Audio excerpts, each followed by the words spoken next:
How you can add story highlights on Facebook. The steps are very simple. The first thing that you need to do is open Facebook and then go to your profile section by going on the top right icon and then pressing on your name.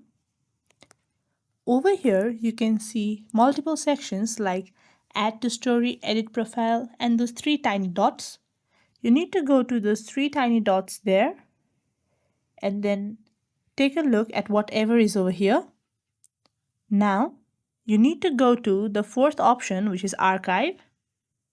And in the section of archive, you can see what are the posts and stories that you had posted earlier on your account, and right now it's not available.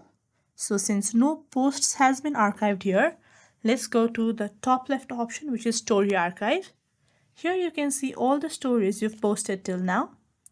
So for example, let me go to this story, and then if I want this to get featured, I'll just tap on the highlight option, which is on the lower right corner over here. Once I click on highlight, I can add a title. Let's say this as an example. And then if you want to add more, you can also tap on the option of add more and then finally enter save. Once you do this, all your past stories can be featured on your Facebook profile. It's that simple to add story highlights on Facebook. I hope you found this video useful. Make sure to hit the like button, subscribe, and share this video with your friends and families. Thank you so much for watching. Stay tuned and updated.